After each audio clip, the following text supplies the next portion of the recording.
Hi, everybody. This is Jonathan from Mnemonic, and we're just going to get started in just a couple minutes. So if you'd like to get a glass of water or a cup of coffee, go ahead. We're just going to let a few more folks sign on. There's people still setting up the GoToWebinar system on their computers, and we'll get started in just a minute or two. So go ahead and get any sort of water or coffee you might need.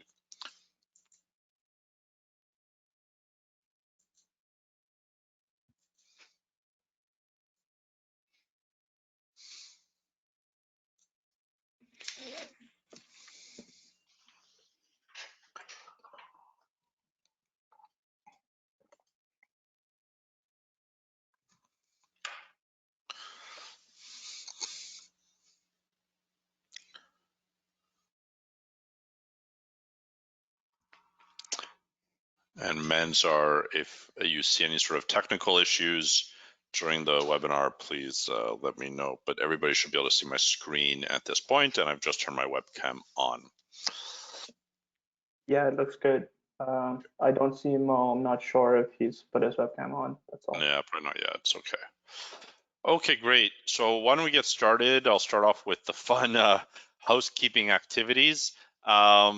So thank you everybody for joining us. We really have some fantastic, I was looking at the registration list this morning, and we just have some fantastic companies from all around the world joining us today in a variety of industries. We've got other mining and operations that have joined us, but we have people in the automotive sector, we have people in the chemical sector, transportation, logistics. So there's just a really great variety of people, and I hope we'll be able to share some helpful information with everybody today.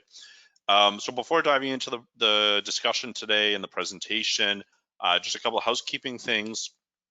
On the right-hand side here, everybody should have a GoToWebinar panel. In there, the main things you'll want to take a look at, there's a Q&A section. It's called questions. So if you have a question during the webinar about anything at all, please pop your question into that panel, and we will address it probably towards the end of the webinar. We've left about 20 minutes at the end for Q&A, but if the question is very specific or relevant to whatever topic we might be in the middle of, we'll try and pop that question in. So please enter questions as we go. We're gonna have a couple polls throughout the discussion today, just to get a sense of who's on the call and what kind of operations management systems you might have in place. So you'll see a poll pop up, but we'll give you a warning before that happens. And we've also included some handouts. So there's a handout section in the GoToWebinar system. There's some PDFs in there that you can download about Mnemonic, what we do, some background information. So feel free to go ahead and download those. And the last item to mention is that we are recording this today, and we will be publishing the recording online. There aren't a lot of slides today, but it's mostly going to be a discussion with Moe Maurice from Glencore. So the recording will go online afterwards. You'll all receive an email with that recording tomorrow, and feel free to share that widely in your networks. So there you go. So that's the housekeeping activities, and now we can get started with the actual discussion today. Very excited to be working with everybody. And I see somebody has raised their hand. So I think just in terms of raising hands, I know that's a functionality in the system. I think the best will be to just put in questions into the Q&A, and we'll try and address those throughout the webinar and at the end of the webinar. Yeah, so please go ahead and do that. All right, great. So today's discussion is really about consolidating two environmental management systems into one. However, I'd like to add that I think a lot of the lessons learned here that Mo's going to share with us today apply to any type of management system, whether it's quality 9001, whether it's 45001. The same principles can be shared across most management systems. So looking forward to what Mo has to share with us. So the agenda, I'm going to give a very brief I'm going to give a very brief introduction of Mnemonic. I think most of you will already be somewhat familiar with us, but I just want to highlight a little bit what we do, who we are, and then we'll get right into the discussion. So it's not a webinar with lots of slides and a formal presentation today. We thought we would keep it more lively and just have a Q&A session with Mo, and then open up the questions to everybody that's on the call today. All right, so let's get started. So just a little bit of background about Mnemonic and our relationship with Glencore. So Mnemonic was established in 2008 with the goal of helping organizations improve their environmental compliance programs. And Glencore INO, or Glencore Sudbury, has been one of our longest customers, and we're very grateful to be working with them. It's been almost 10 years, and we've been working with them since 2011 to help them manage their compliance obligations.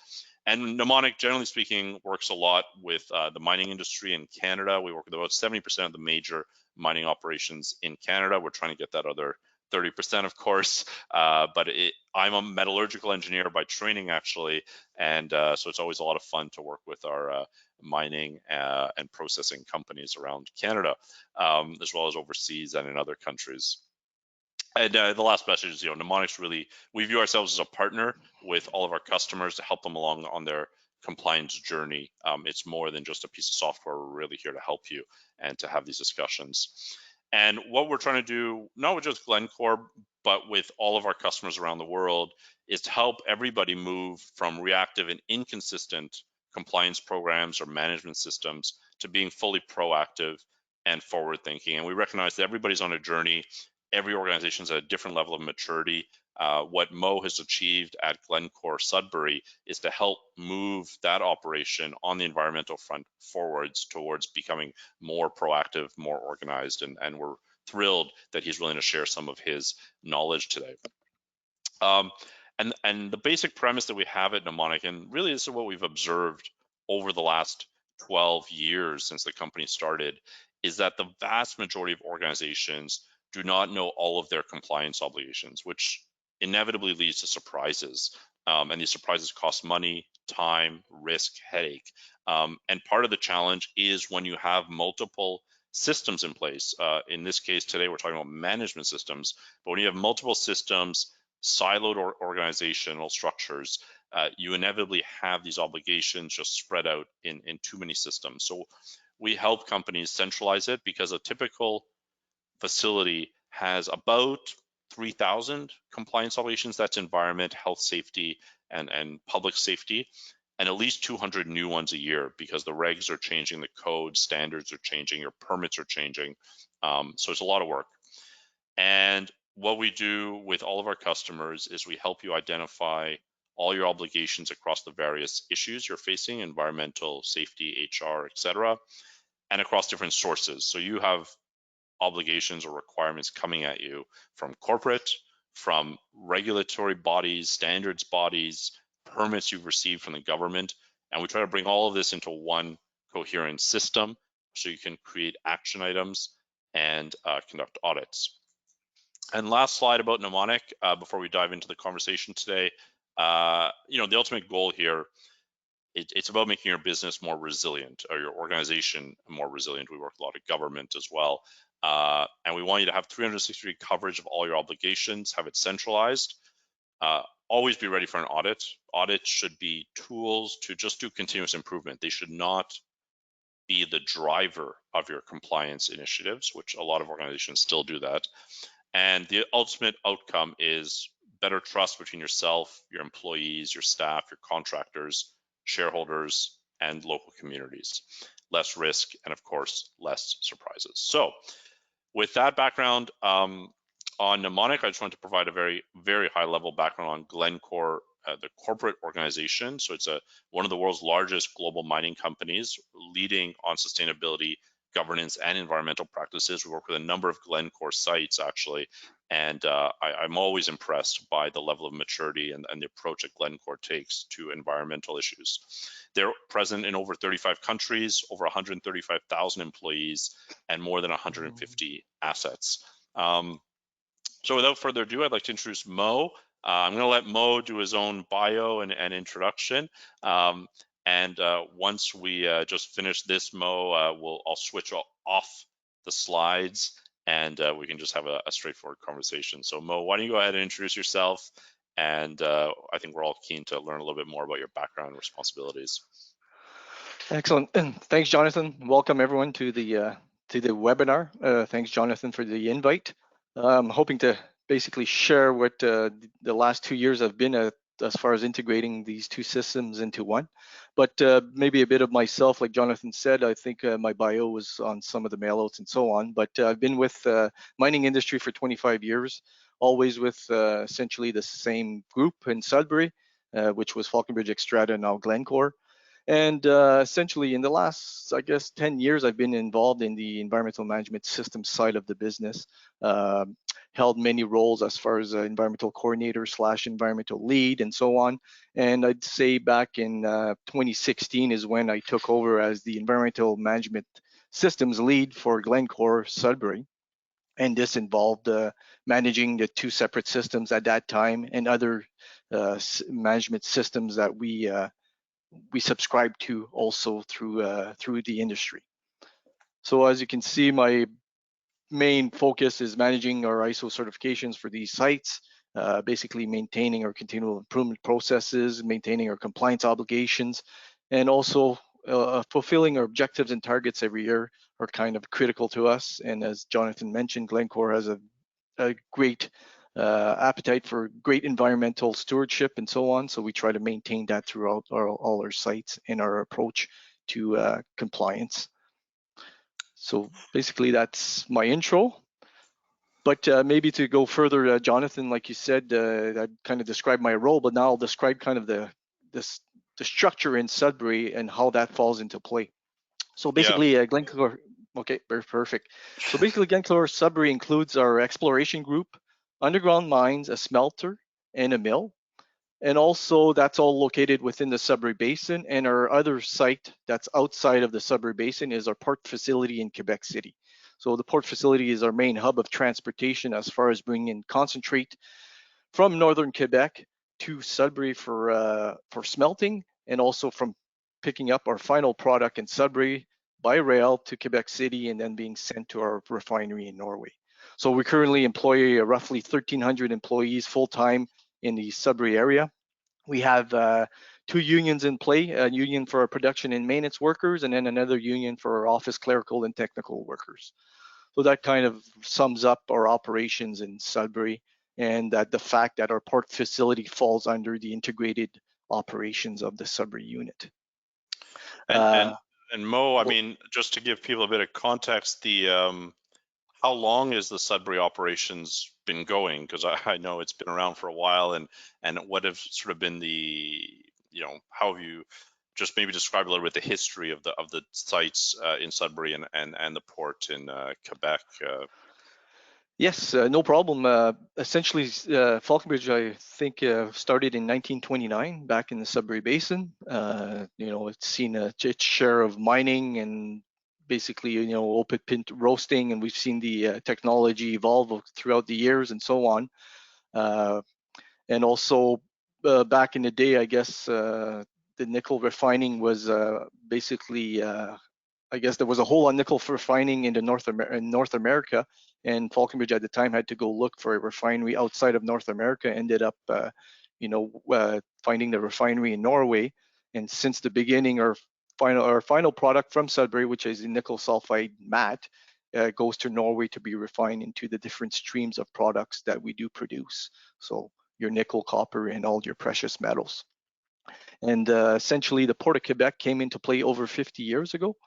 So it's been a main hub for us for the shipping of nickel, matte, roughly 50 years ago, and then came into play for our concentrate shipping back in 1996 when our Raglan mine came into production, and the concentrate was being sent to Sudbury for smelting.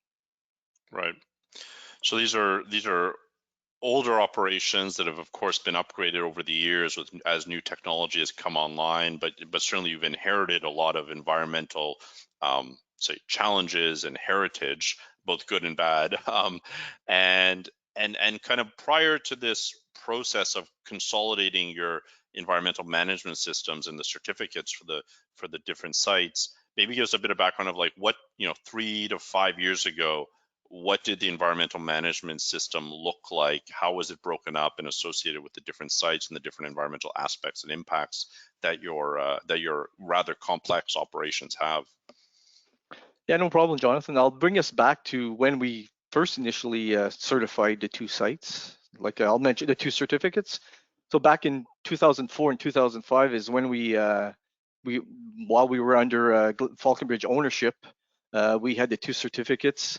And again, the fact of having 2 certificates, that might be a question that a lot of people are asking themselves: why did they have 2 certificates and so on? But back in the day, Falconbridge had basically a divisional administrative process that they had in place for the Subdury Basin. So you kind of had a mines mill division and a smelter division, and that's why essentially they kicked off with the 2 different certificates. The mines mill kind of maintained the mill and the mines area, and then the smelter was kind of on its own.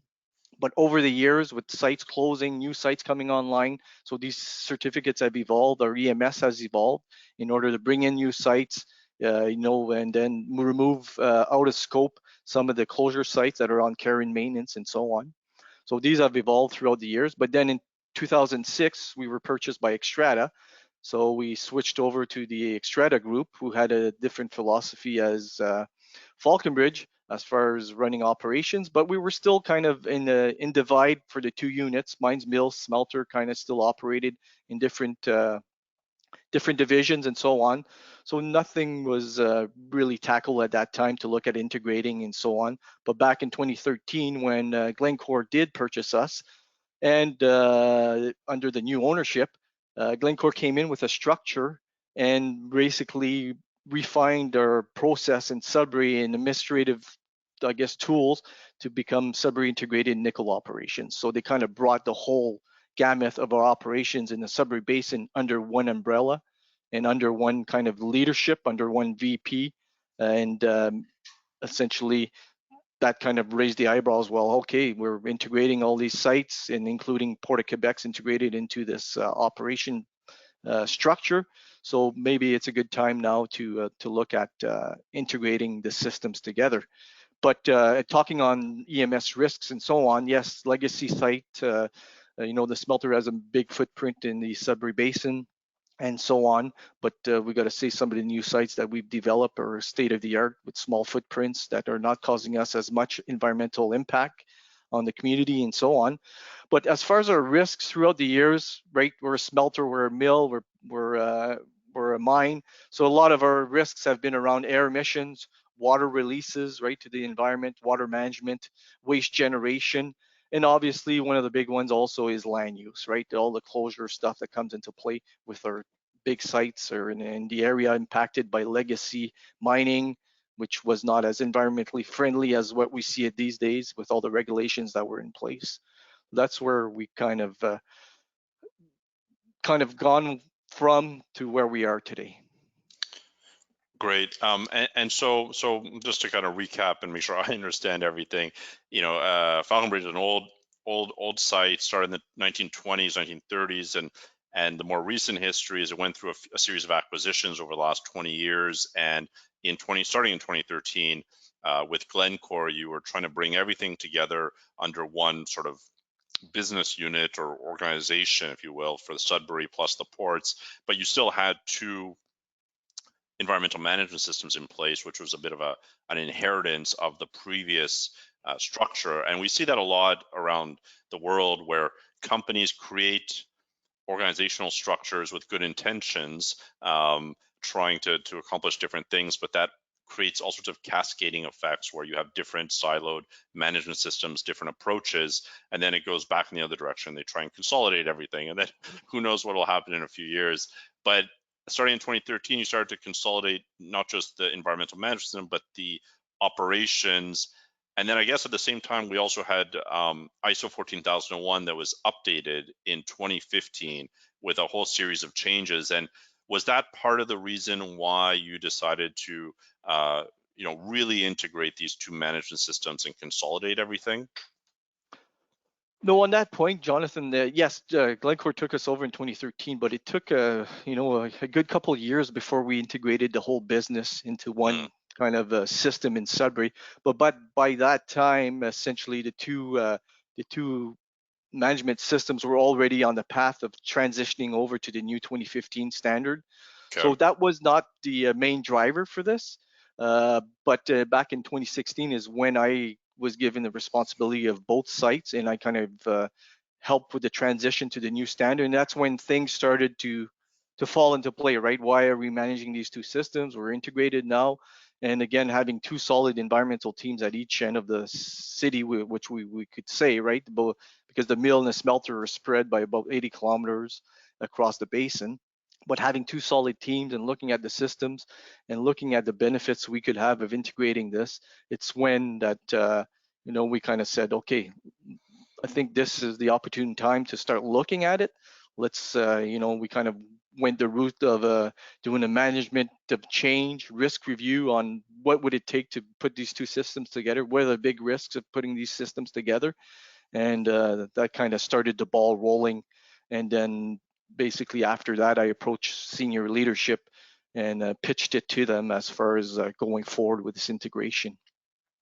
And so when you started this pitch to senior management and the integration, what kind of resources did you plan for? Did you feel you needed, and what kind of a timeline? I think a lot of times, EHS managers or environmental managers, they need to make a business case, right, to upper management for any change or any purchase they want to make.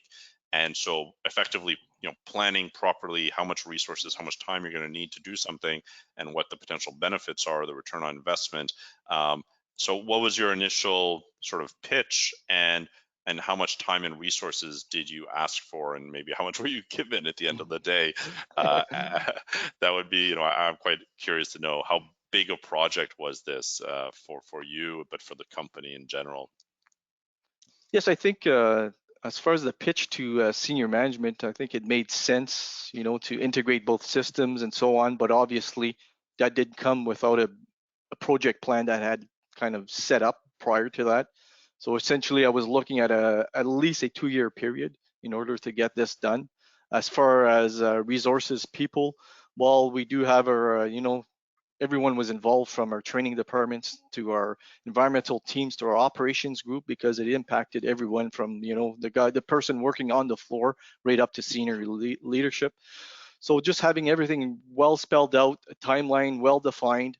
And I think another thing that I also included in as far as resources, and which came with an added cost, was having a consultant that was very experienced in management systems, effectively managing the integration, the new standard, and so on. So I kind of had a consultant help me bounce things off of them, review our documentation as we created it, reviewed my kind of vision for the 2 years and the timelines to see if it made sense, if it was achievable. So I think all those things came into play, and must have had a good pitch, because senior leadership really came in line with this approach and really supported the whole effort from day one, and had no questions and no doubts about being successful at doing this. And again, I gotta say that the dedication of our teams also, right? I led this program, but again, the work on the floor was done by our environmental teams, our operations groups, our training department, just putting all these pieces together and merging everything. Yeah, I think what you're explaining here is really critical, and we try to highlight this with lots of folks that we speak with, is that to make a project successful, I mean, it's really any project, but in this case, we're talking about environment, you need to have management buy-in, right? They need to believe that this is going to improve the resilience of your organization, and it's going to make you a better company. But then you need, the other thing I think you need is like a really strong project lead. In this case, that's of course you, Mo, but we see that over and over again as we work with customers. You got to have a strong lead who believes in the project, is going to carry it all the way through. And then, as you said, Mo, you need to have a really strong team behind you, because you can't do everything. You can't be everywhere, especially in a large, complex operation like what you have. And so having those three elements, the management, the team lead, and then the actual team with resources and time, is absolutely critical. And I think what you've added that I think is very relevant is bringing in some outsiders or an outsider who has a lot of experience, who's been around the block, in this case a consultant, and who you can bounce ideas off of. Because often if your team and everybody's been working at the company for a long time, it's hard to get an outsider's perspective on what you could do, or what your priorities could be. And so having that outside perspective is really critical. I was just at a site last week and with a manager, and we were walking around doing a basic safety inspection. We picked up on a number of things because I had never seen the site before, and so I was taking a fresh look at it. And so bringing in an external consultant, I think, is great advice. It's fairly low cost, and it will save you a lot of headaches down the road.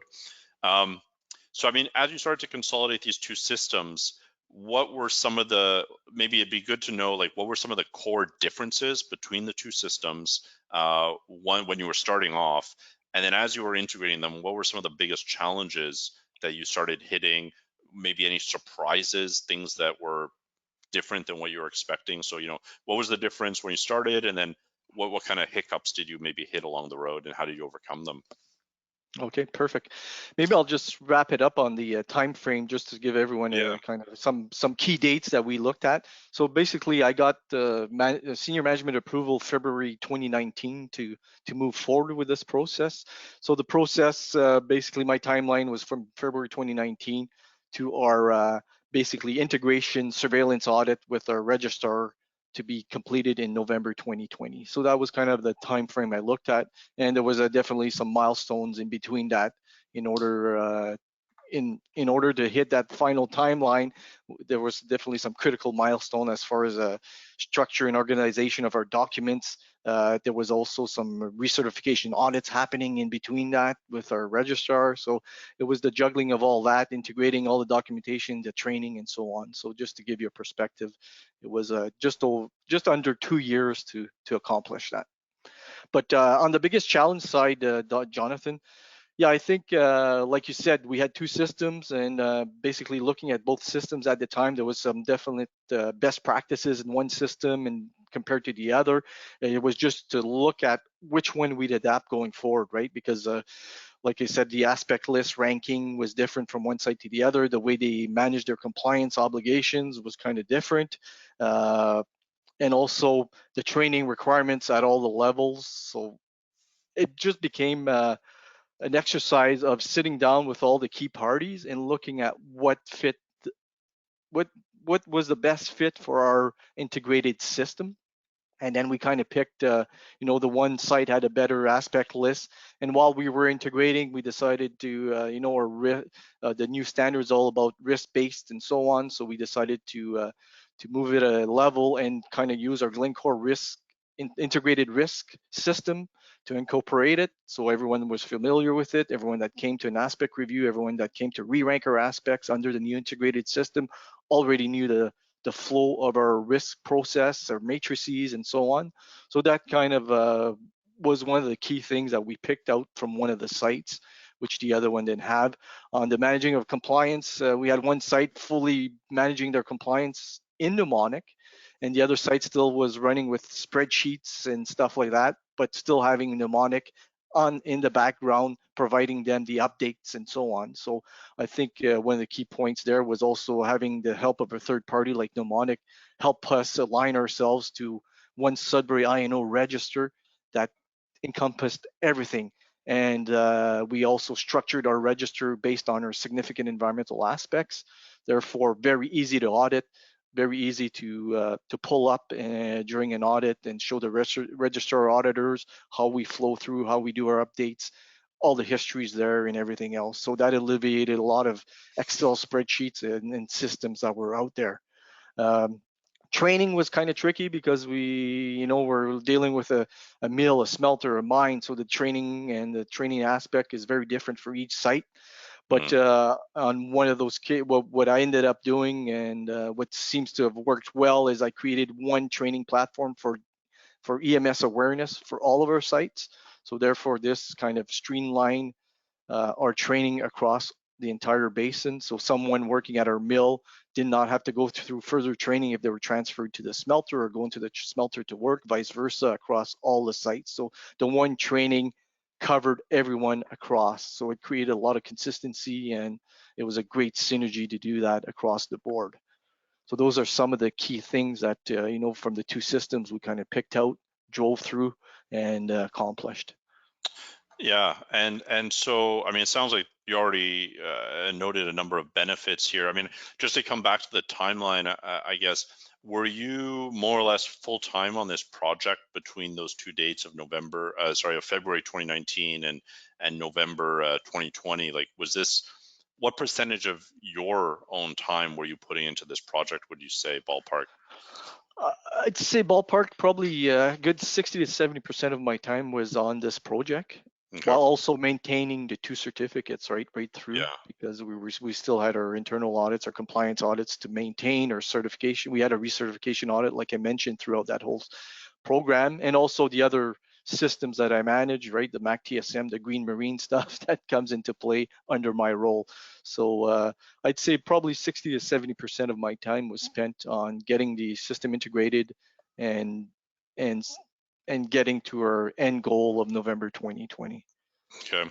And as you were going through this process, we have a question here from Rick Northup, who's asking, did you also have health and safety management systems in place, such as 45,001 or quality systems like 9001?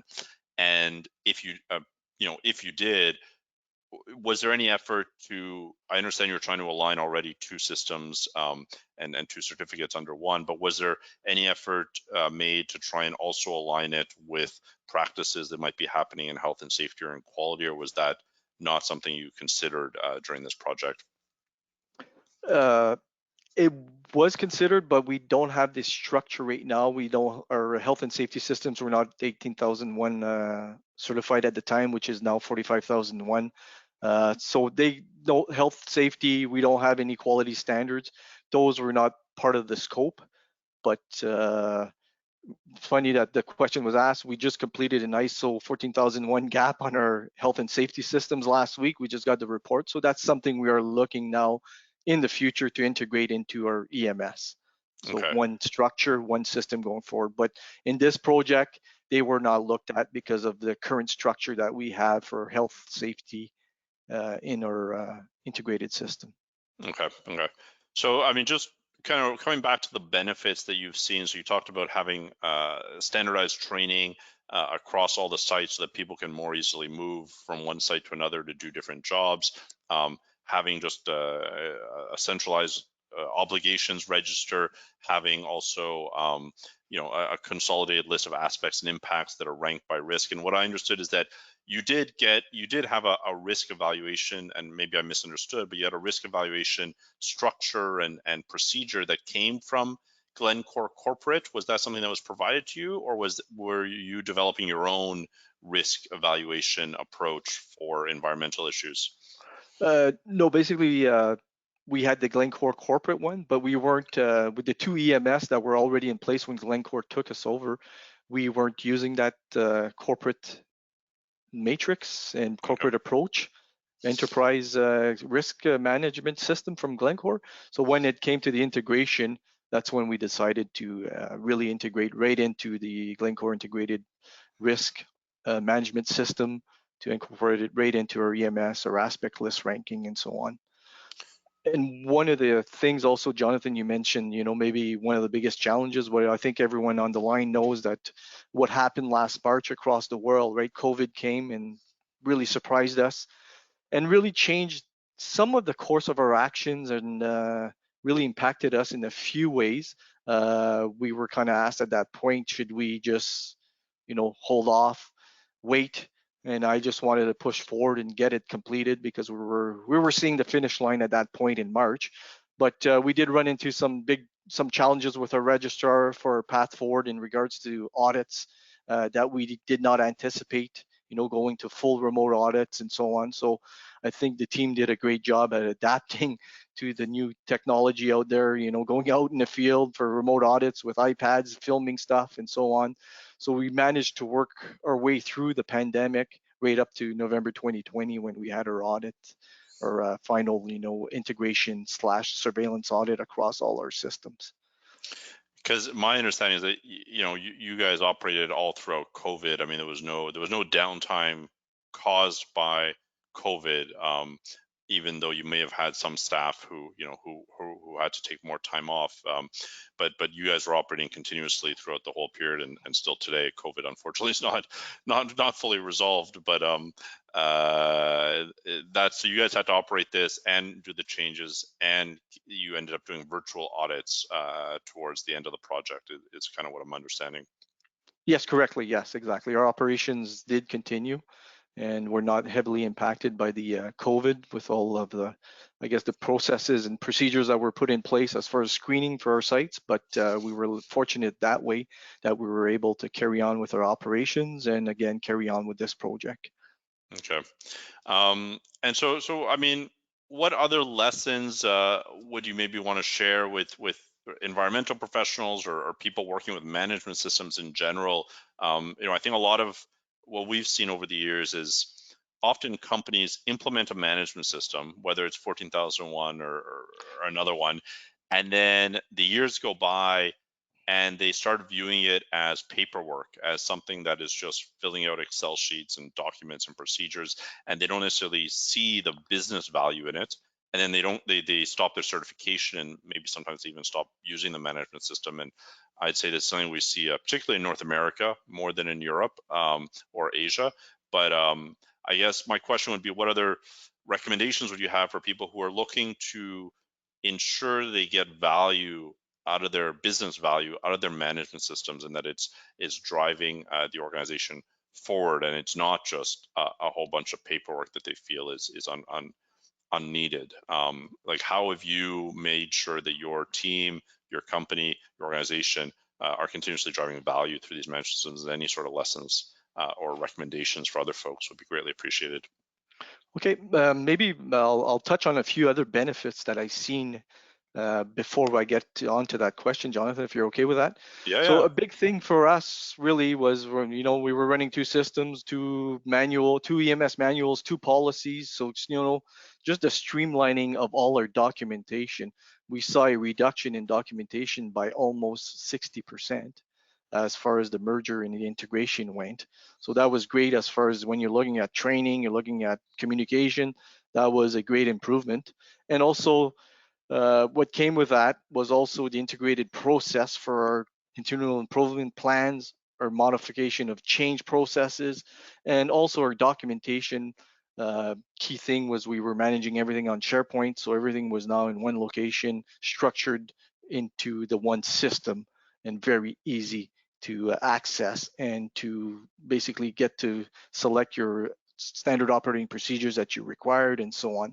So again, the consistency and efficiency that it brought to Subdury I&O, we saw early on, right? We're only in probably the 5th month of our integration, but we're seeing some of these benefits.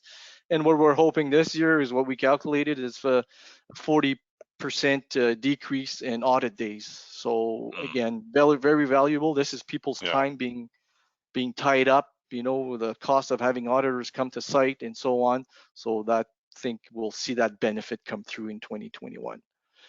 But to get to your question on basically lessons that we learned for other environmental and health and safety personnel out there listening today, I think the one key thing is I always had a core team for our environmental management systems. This core team was built of people from different sections of the plant, right? You had your environmental people, operations, maintenance at a fairly high level.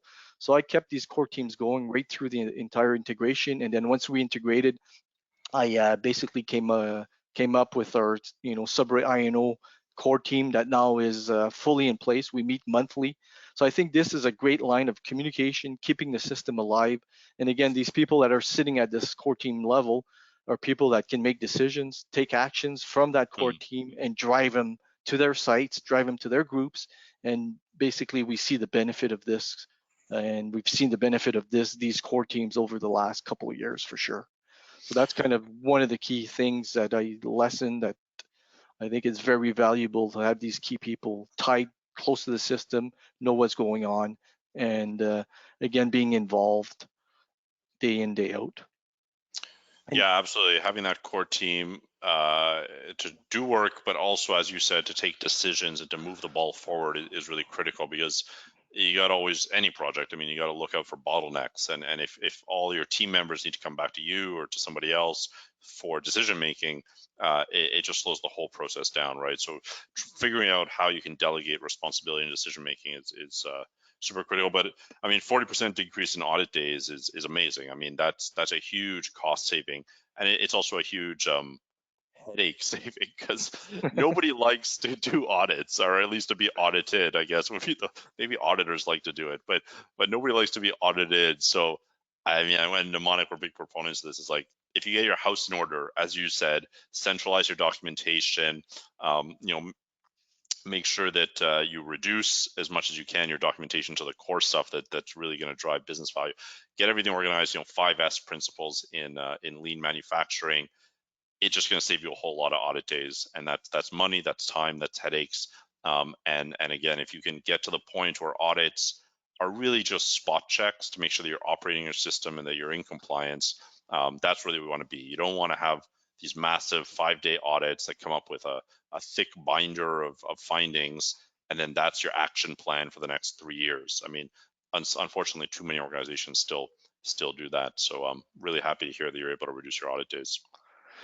Yes, exactly. And, we were really satisfied with our, our integration surveillance audit. We only ended up with one non-conformity for such a big system to be integrated. So we were pleasantly surprised that, we had really hit every point and really covered ourselves. But I think that one of the good lessons that I learned also is document control. Have a solid doc control platform or system from the start. We've been using SharePoints for quite a few years now, but we do have an excellent experienced doc controller who kind of took on this piece for us and really built the integrated system in a fashion where, like I mentioned earlier, people can go in there, find what they're looking for easily. It's easily searchable, very well structured. So that's one lesson that I learned through this integration, is that the doc control system has to be a solid platform that everyone can use and is very user friendly. I think from the people on the floor to senior management, where they can look up documents and find what they're looking for easily. And the other thing too is the supportive leadership from day one, like you mentioned, and I mentioned it several times. I think that was key. A lesson learned is that I kept them up to speed, very frequent meetings, quarterly updates on the EMS, health and structure and path forward. And again, throughout this entire integration, I'd say engaging the support groups, like I mentioned. Those are the lessons that I kind of learned and followed throughout the entire integration process. And as mentioned, the consultant, having someone to bounce things off. There's a few times I'd hit a wall with one of the processes we were following and so on, but just the quick call, the quick face-to-face meeting on Teams, and getting you back on the right path and providing you maybe options that you can look at going forward. So those are the lessons that I learned throughout the last 2 years as far as integrated two systems together. Yeah, and I would echo that the document control element is having not just the system, SharePoint or another system, whichever, but it's having a person who can actually, keep all the documents aligned, set up procedures, make sure they're being followed, because that's notoriously, just a huge challenge. Is you create documents, you work on them, and then they disappear, or people can't find them easily, and so they end up not reading them. So having that person is really critical. If your organization can afford it, highly recommend it. So there's a few questions. I just want to open it up to the audience for questions. There's a few in here already, and we'll try and get through as much as we can. If other people have additional questions or clarifications, please put them into the questions panel, and we'll try and get through as much as we can in the next 15 minutes or so.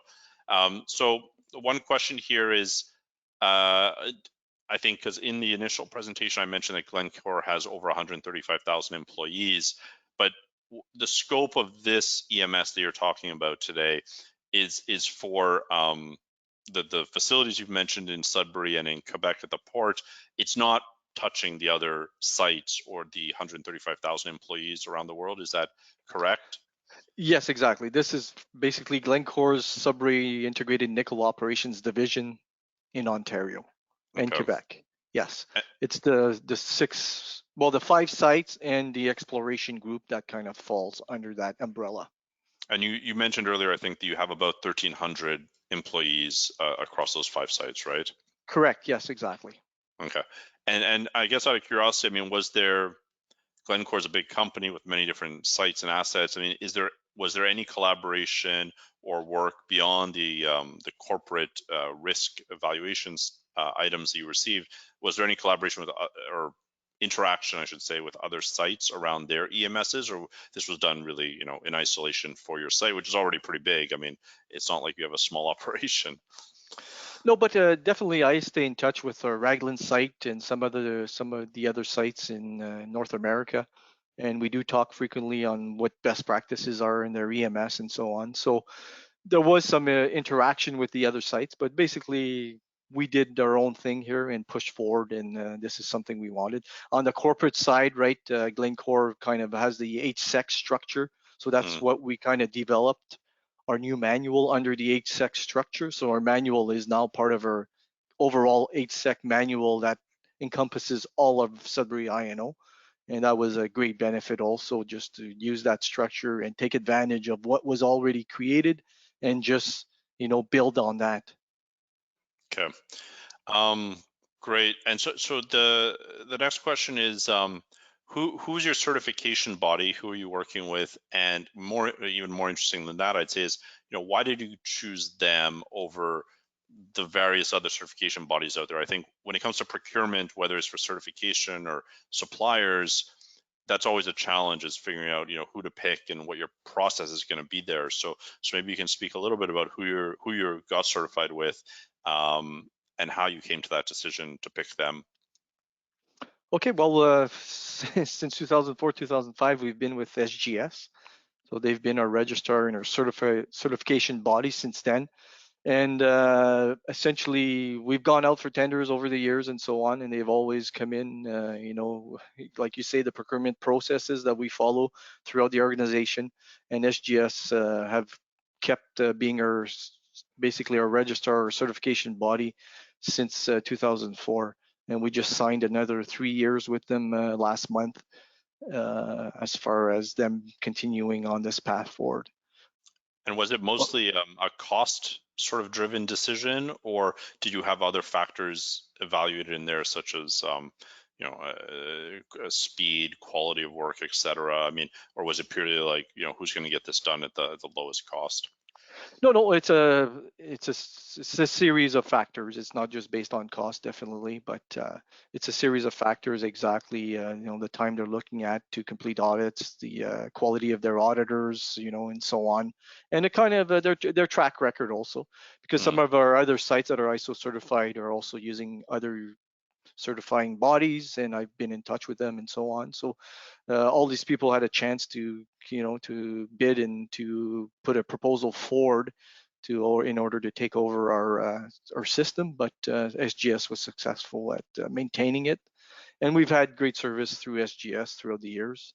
They always carry a good solid group of auditors that are very well versed in the standards and so on, as far as the 14,001, and also on the compliance side with legal regulations are out there, Ontario, Quebec, you name them. They're well versed, and they also help us definitely improve our systems from audit to audit. Mm-hmm. Okay, great. So another question is, the consultant that you mentioned that was helping you throughout this process, were they with you during the whole journey? The full 2 years, more or less, and kind of how many ballpark hours would you say that you ended up using a consultant for this project? Or maybe they were doing some other things as well for you at the same time, but kind of give a sense to folks how much resources, time / financial, that you allocated to having this consultant help you through the process. Yes, yes. This consultant was definitely with me throughout the 2-year period, but the integration was not only the one thing that he did for me. One thing I think I wanted to mention is that throughout that whole integration, I kind of built an internal auditing team also. So this Okay. consultant also provided 2-day auditor training. He did some mentoring, some coaching for my auditors throughout the 2 years. Therefore, it was very valuable to have him on our side. And so now I have a complete internal auditing team that I use for all our internal audits from different sites. So they come in with different perspectives, different areas of expertise. So that's something that was developed throughout the 2 years also. And now we're using them regularly for internal audits and so on. So I'd say a cost, you're looking at anywhere depending on what you're using them. If you're just using them for integration, it would be a lot less, but I was using them for training, coaching, mentoring throughout the year. So you're looking between $60,000 and $80,000 a year for the 2 years. So there was Okay. a lot of stuff, and he did lead one of our audits as far as our lead auditor also throughout that period. So that's where he provided the coaching, the mentoring to our audit team. So Right.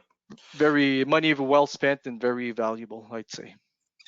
Yeah, it's what's the expression? The expression is something like, if you think professionals are expensive, wait until you've hired an amateur, right? And Yeah. so yeah, getting the right people on board early is critical. Just a couple more questions. So upon completion of the consolidation of the two systems, were you able, we've talked about the benefits and you've talked about different advantages you've already had, such as the reduced audit days, but were you able to quantify, or did you have to quantify the savings to the management team at all? I mean, did they come back to you and ask you to say, okay, well, now that we have these systems in place, what are our cost savings over time? And again, I'm sure it's not just cost savings, there's lots of other benefits, but from the cost savings point of view, were you asked to quantify that at all, or did you quantify that at all? Well, essentially it showed up in my 2021 budget, right? Mm. Less audits, right? I was always budgeting for two external audits, right, with our registrar every year. So now we're down to one external audit. Our internal audits were 2 audits again. With we do use our internal auditors, but we do have an external auditor come in as the lead auditor. And then our compliance audits are always contracted out to outside firms. So down to 1 compliance audit. So they definitely seen it in my budget reduction this year that there was some savings already. And I think, like you saw, 40% less audit days. We're going to see that this year in people's time, right? Yeah.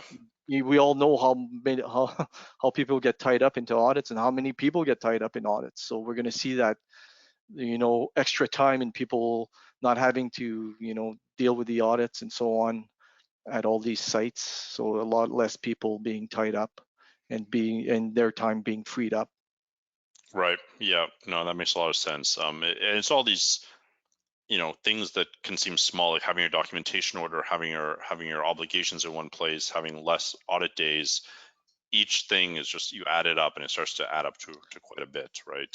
And I think our leadership was not, the main driver was not the costs, right? The main driver was not a cost reduction and so on. It was just the bringing in consistency and integrating the system into one. And we kind of saw that earlier on where we dropped like I said, I think we had 38 documents that we've gone down to 8 documents with this system. We had a bunch of system levels that we integrated. So I think my leadership was just happy to see this one system come together and see the resources work together now as one unit towards the common goal. Yeah, I think that's really a core message, Mo. We talked earlier about having management buy-in, but I guess we should put a caveat there and say, the management buy-in shouldn't be based on cost savings. No. Because if it is, it might sound good at the onset, but inevitably what happens is then you get nickeled and dimed on all sorts of stuff, like hiring a consultant or doing training or things like that. So you want the driver to be making the organization more resilient, better, higher performance, less risk, etc. If the management is saying, here's a project, and it's all about cost savings, it's a bit of a poison pill often. And so you got to be careful. you got to be careful with that, and you really want that management buy-in, but you want the management buy-in to be about making the organization a better organization across these different metrics that you have. And I guess there was one last question here about, prior to the consolidation, were you using two different certification bodies for the two different sites, or were you using SGS in this case for both of them? Yes, SGS was the same for both certificates. Okay. Yeah. Great. So I think that's all the questions we got. If anybody has any last minute questions, please feel free to pop them into the questions panel. Mo, if anybody has some additional questions, or has a bit more information, is it okay if I put them in touch with you through email? No problem there. Okay, great. So if anybody has any additional questions, or if you want to get in touch directly with Mo, please feel free to send us an email at info@mnemonic.com, and I will. I'll happy to do an introduction. Anything we can do to help move organizations forward to become more resilient. Great. Any last words, Mo? Anything else you'd like to add before we wrap up today? No, not really. It's just it was quite the journey, right? And like I said, with COVID and everything, we still struggled through and managed to hit our timelines and everything else. But yeah, I think the main thing, we covered a lot of points throughout this, but again, the support of your teams and everything else, I think that's what helped me through. And you need everyone to believe in the end goal in order to get there successfully and get there on time. So just a few words to that will leave everyone with. Thanks. Great. Thanks so much, Mo. We really appreciate you taking the time to share all of this knowledge and your experience with us. It's been a real pleasure to work together. Hope to work together for many years to come. And thank you, everybody who joined us today from all around the world. Hopefully, everybody was able to learn something and avoid some mistakes at their organizations in the future. If you have any questions, I've just shared my screen, so you have our phone number, email address. If you want to get in touch with Mo, just send us an email and we'll do an email introduction. And if Mnemonic can be of help to you in any way, please let us know. And we'll be sending out the recording tomorrow, and feel free to share that with your colleagues and networks. So thanks so much, Mo. Have a great day. Have a safe day, everybody, and stay in touch. Take care. Bye.